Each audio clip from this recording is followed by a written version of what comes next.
Investment advisory services offered through SWAN-Capital Management, LLC, a SEC-registered investment advisor. SWAN-Capital Management, LLC, and SWAN-Capital are independent entities. What your money would say. Andrew McNair. Money Talks. Are you listening? Money Talks. Are you listening? Money Talks. Are you listening? What your money would say with Andrew McNair.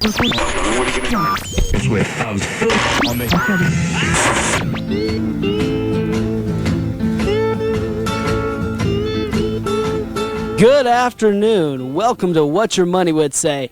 I'm your host, Andrew McNair, and for the next 30 minutes on Saturday from 12:30 to 1 o'clock every week, I will be your retirement expert. My goal for the next 30 minutes is to help educate you through the rocky, unknown terrain that lies ahead in retirement. I started SWAN-Capital and What Your Money Would Say because I believe in what SWAN stands for. Sleep well at night. Because I believe as a retiree, you should sleep well at night. When I got started in the financial industry at 14, I got sick and tired of seeing retirees lose sleep because of losing money in the stock market, losing sleep because April 15th was approaching, or lose sleep about running out of money in assisted living. That's why I started the show, and for the next 30 minutes, we're going to dig deep into retiree economics. I've been very excited about this show, and we're actually breaking this up to a two-part series because I have the pleasure of bringing on Dr. Rick Harper in the next 8 or so minutes. But before then, I want to share with you some upcoming events that we have here at SWAN-Capital and What Your Money Would Say. The first is we have a Social Security Benefits Class 101 at PSC and UWF. You can get all the information at swan-capital.com under the upcoming events. But the first class starts at June 11th at 6 o'clock, and it's a 2 class for 2 hours. And then we have a class at UWF starting July 9th at 6 o'clock. So I hope to see you there. Also, my nonprofit organization, the Veteran Benefit Project, where we share with families how to receive up to $24,000 a year from the VA to help pay for assisted livings. We have 2 workshops coming up this month. One at Victorian Manor on the 17th at 4 o'clock, and one at Berry Hill Manor out there in Milton on the 25th at 6:30. So I hope to see you there as well. Alrighty, if you have any questions about retiree economics, which we're going to dig really deep into in the next minute or so, give us a call at 850-478-3116, because this is a live show, and I'll be happy to answer any questions you have either about retirement planning or estate planning. That number one more time is 850-478-3116. So in retiree economics, I want to talk about one very important topic. When it comes to sleeping well at night as a retiree, there's one thing, unless you have a really good plan that provides you an income you can never outlive that increases with inflation, that you should be worried about. And that's the silent retirement killer, inflation.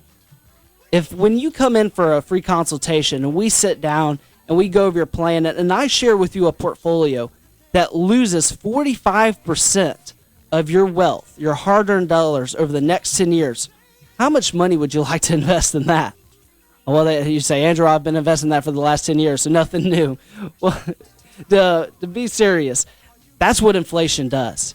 If you don't tackle inflation at 3%, over 10 years, you'll lose 45% of your purchasing power. That's huge. So when I sit down with families, I want to shift their focus, be concerned of losing principal, but you should be even more worried about losing your purchasing power. Inflation is what I like to call the silent tax that doesn't discriminate. It doesn't matter if you're rich, you're poor, it doesn't matter what color you are. It hits all of us, and it hits us where it hurts. It hits us when we start spending those dollars that we've worked so hard to accumulate. So it hits all of us, but it hits one group in particular, and that's retirees. Retirees have to deal with inflation more than anyone else because they are unlimited and fixed income. So when it comes to inflation, they can't go back to work and earn more money, or at least they don't want to go back to work to earn more money. So inflation is something that we have to deal with and protect our retirement from. I'll give you some real quick stats.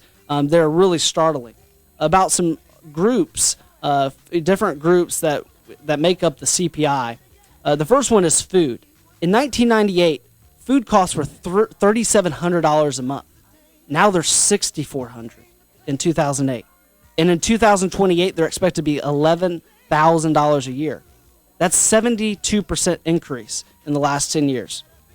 Gas, 191% increase. That went from $932 in 1998 to $2,700. How about healthcare? That's something you should be worried about as a retiree. Healthcare went from $1,200 in 1998 to $3,000 in 2008. And it's expected to go up to $5,300 by 2028. So we're talking very huge increases, 129%. Now, how do you fight against inflation? I see a lot of retirees jumping on what I call the CD treadmill. They say, well, Andrew, this is how I'm going to combat inflation in my retirement years. I'm going to get CDs, and I know they can only earn 1%. That's like jumping on a treadmill. You're really never escaping inflation catching up to you. You know, you feel good because you're earning interest, but you're going broke safely. That's why I call them GBS accounts. So I'm going to share with you a couple ideas how you can fight inflation. The first one is ETFs with exposure to commodities. And we broke down exchange-traded funds in the last two shows. And if you missed those, check them out at SWAN-Capital.com. And what you need is, the keyword is exposure. You don't want to be too heavily invested in gold or a different commodity. You just want to have some exposure to it. Real estate. With real estate, what's nice is we can raise rents over time to help offset inflation's effect on our retirement. The next thing is TIPS, Treasury Inflation Protected Securities. The pros and cons of TIPS are, the pro is it's safe because it's government sponsored. The cons is you have to worry about tax implications. Do you put it inside an IRA? Do you keep it outside of an IRA? And you want to make sure that that's part of a long-term plan. So we talked about ETFs, real estate, and TIPS. Again, if you have any questions about these, call us at 850-478-3116 to ask the question live on the show about these instruments. But the last one I want to talk about to you is what I call a self-funded pension plan. And that's done with certain annuities. Now, annuities, they don't all work this way. And you only use them when they're needed and necessary. But the one I'm talking about adjusts your lifetime income. It gives you a lifetime income just like a pension would, but adjusts with inflation, up to 10% in 1 year. So let me give you an example. If you're age 55 and you have $500,000, and hypothetically, and let's say by age 62 it grows to $877,000, that'll produce $31,000 a year for the rest of your life, which protects us against longevity risk. Now, inflation, we got to remember, this is what we've been talking about. How is that going to affect that $31,000? Because if it remains constant for the next 20 years, you're going to be going backwards. Well, with this self-funded pension plan, by age 74, if inflation just goes by historical standards, it increases to $50,000 a year.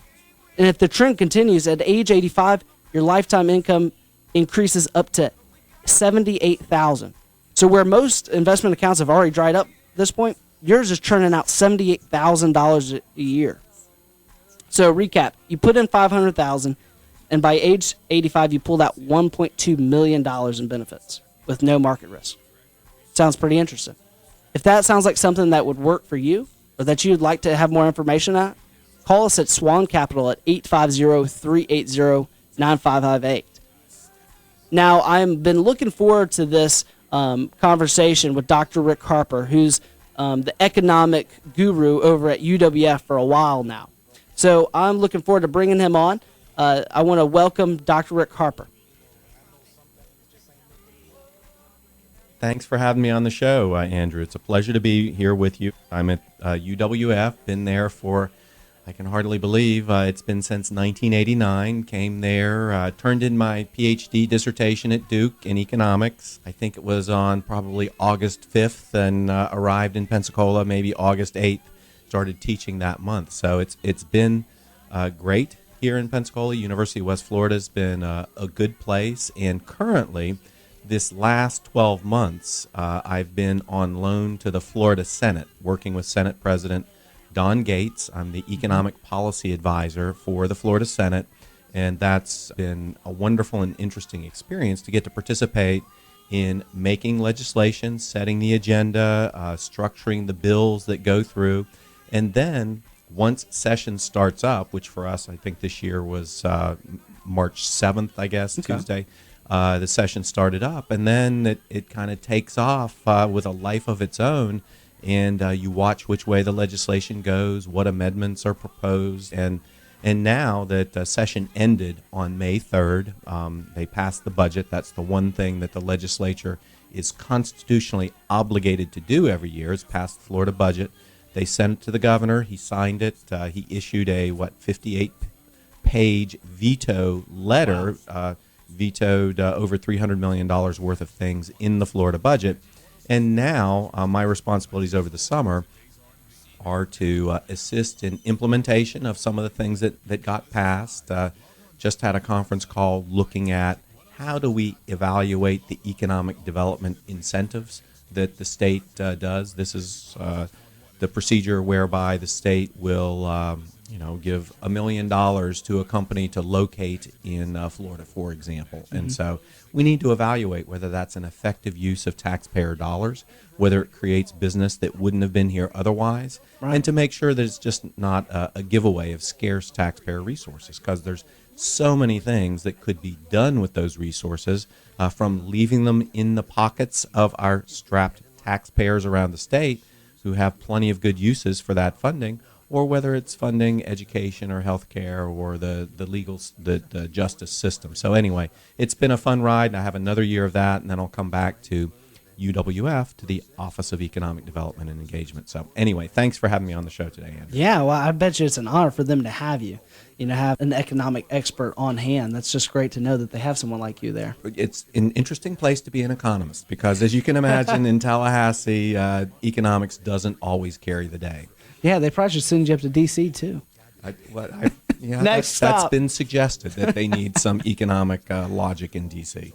Well, since we're talking on the state level, let's kind of focus in, since I have you here, on the Northwest Florida area. Well, as you and I sit here today, we're kicking off the tourism season. Northwest Florida has, unlike the rest of the state of Florida, the hanging down part of the state, they're right, really a December to April market here in Northwest Florida, and the tourism intense region is really from Panama City west. And so if you look at those 5 counties, and the performance, we just got the bed tax numbers in for March, economic activity in March. They pay their taxes in April, and they actually look very strong, up 10% for Santa Rosa County, 11.7% for, no, sorry, I have that backwards, 11.7% for Escambia County, 10% for Santa Rosa County, and Walton County over there, the beaches of South Walton, they're doing great. The 5-county area is actually up about 20% relative to March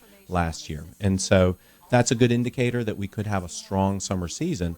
But, part of the part of the challenge that we face in Northwest Florida is that when your tourism season runs from the last weekend in May until the kids go back to school in August, well, that's 10 weeks, 11 weeks. Mm-hmm. And it's hard to invest in a major asset like a big hotel or a big restaurant when you've only got a 10 or 11 week high season. I think the challenge we really face here is how do we get visitors to enjoy our beautiful beaches and our historic downtown areas, the culture of the area, go to the symphony, go to the opera, go to the art museum. How can we get people, well, the biggest spending demographic now, of course, is the baby boomers. And they're in that time of life when maybe they're not sitting out on the beach all day long.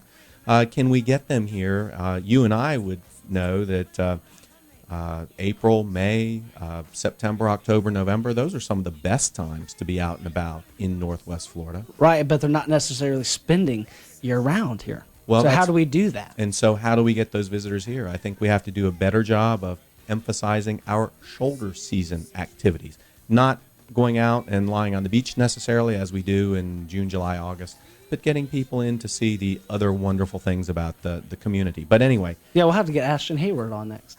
Well, it's an about important the solutions. task. It's important for every county in Northwest Florida to get visitors, because you can hardly expect someone to build a new $50 million hotel if it's only going to make money for them 10 weeks out of the year. We have to get more visitors and get a more constant year-round flow.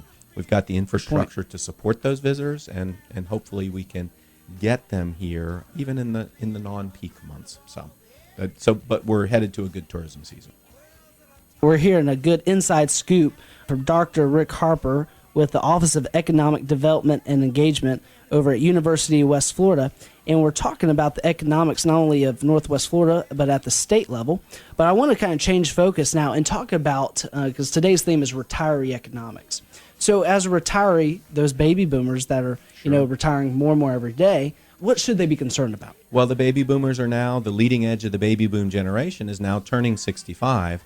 And obviously retirees have every right to be concerned about the state of the economy. The number one thing that I'd point to is that in the wake of the Great Recession, and the National Bureau for Economic Research tells us we entered the recession in December of 2007, and that we exited the recession in June of 2009, which means in just a few days from today, we will be finishing our fourth full year of economic recovery.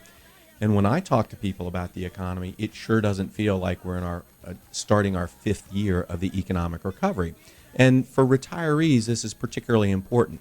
The Fed, the Federal Reserve, which has control over the amount of dollars. They're the ones who decide how many U.S. dollars, how many Ben Franklins, the hundreds, or how many George Washingtons are going to be circulating in the economy, as well as the amount of reserves that are made available in the banking system for banks to lend or invest.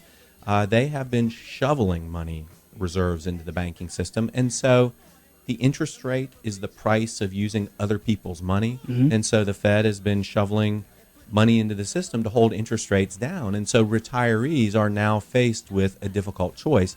With interest rates so low, it's tough to make any return on the safe, secure, stable assets like CDs or because they're paying 1% right now. If you're looking lucky, they're paying 1%. I want to dig a little bit deeper.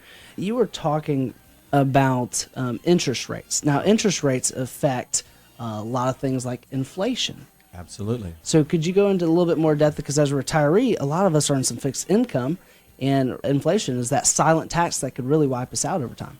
Inflation is a silent tax. It's an arbitrary redistributor of purchasing power. When inflation is unexpectedly high, it penalizes people who are relying on a fixed income stream as they see the value of that income stream erode due to inflation. And if inflation is unexpectedly low, then it cuts the other way. The best inflation scenario is one where the Fed manipulates the money supply so as to keep inflation low and steady. About 2% is where most central banks, like the Fed or the European Central Bank, the Bank of Japan, Bank of England, would shoot to keep inflation. And currently, we're below that target. The Fed's worry right now is actually deflation. Which is the worst economic killer. Well, Japan has been experiencing deflation really since their stock market and real estate market topped out in 1992. A long decade. Yeah, and so it's been a long 2 decades for Japan.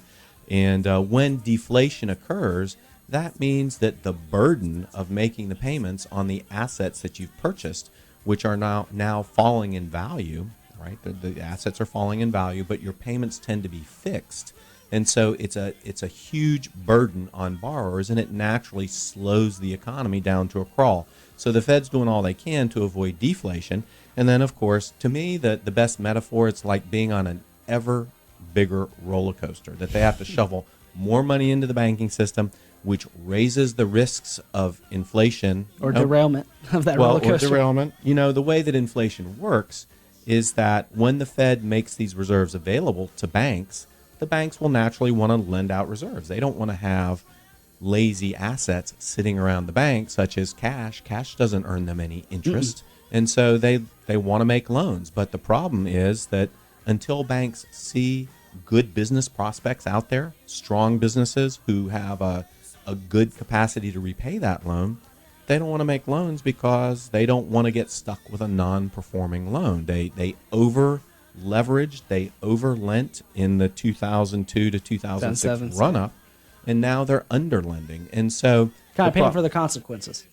Well, that's right. And so the Fed is effectively bailing the banks out by letting them borrow money for free, hoping that they can then turn around and lend it out. And so retirees are being forced into riskier assets, because if you can't make but 0.5% on your CD or your bond yield, then you're going to have to invest in the stock market, because people are chasing yield to find enough money to live on. And so you find a lot of retirees today looking for stocks that pay good dividends, because 10-year Treasury at what, 1.8, 1.7%? Isn't attractive, and it's sexy, and Yeah. it doesn't keep up with inflation.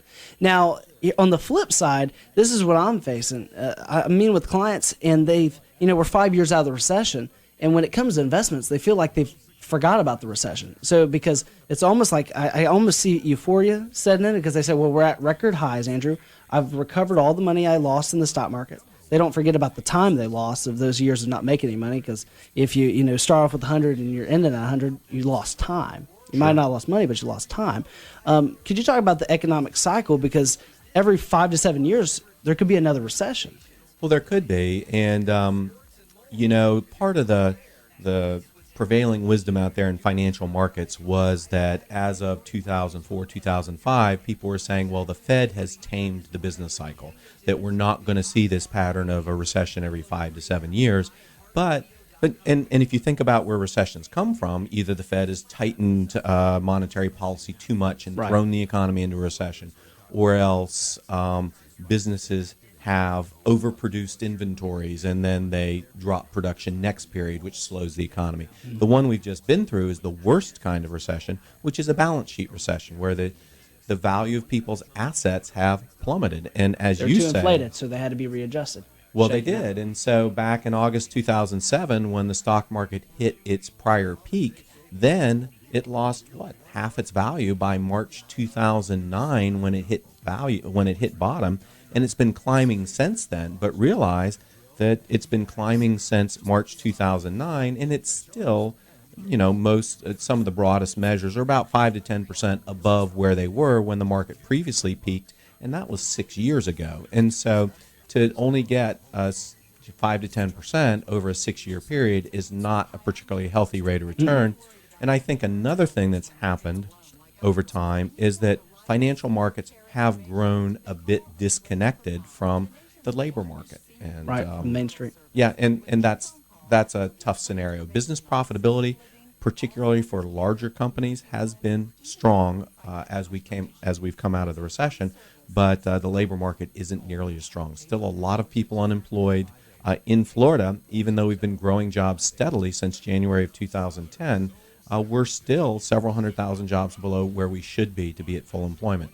And when people are not employed, they don't have the take-home pay. They don't have the purchasing power to go out and buy those goods and services. They're, they're eking out an existence as best they can. And so big challenges still remain. It's hard to see where we're going to get a lot of profit growth driving share price growth in the stock market going forward, when households still face financial challenges. Sure. And retirees particularly face these because it's gotten harder than ever to get a job if you lose your job after age 55.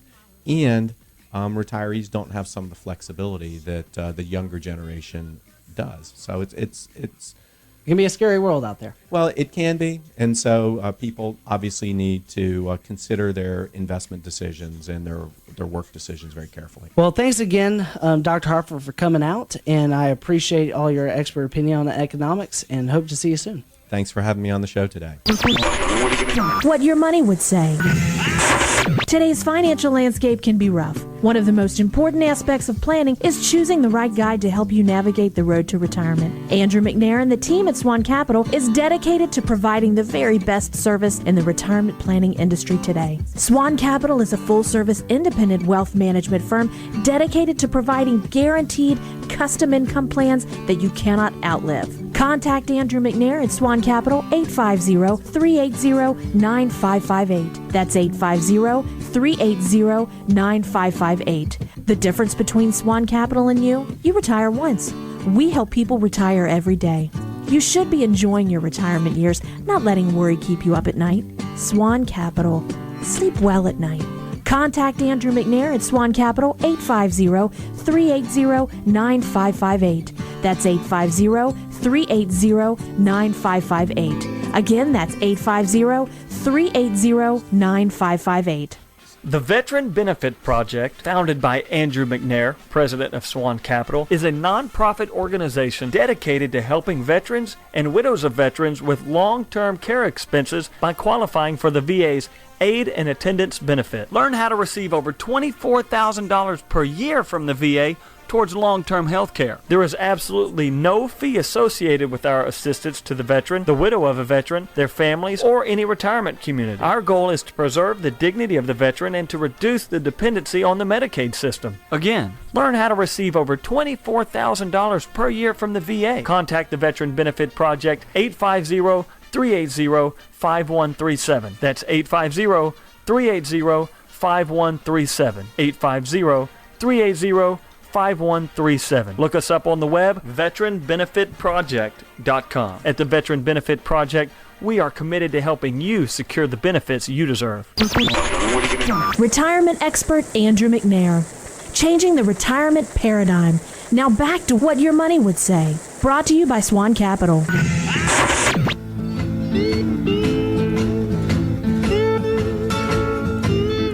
Welcome back. I hope you enjoyed that interview with Dr. Rick Harper. Don't worry if you think we cut it short. We're bringing him back on next week, and we're going to dive deeper into the retiree economics theme. Before the interview, we talked about what the silent killer is for retirement plans out there for retirees. For a lot of families, they're worried about inflation. Now, inflation affects retirees dramatically. And there's a couple ways to fight it that we talked about. And those ways are ETFs, which are exchange-traded funds, with an exposure to commodities. We talked about real estate, how you can add that to your portfolio. TIPS, Treasury, inflation-protected securities.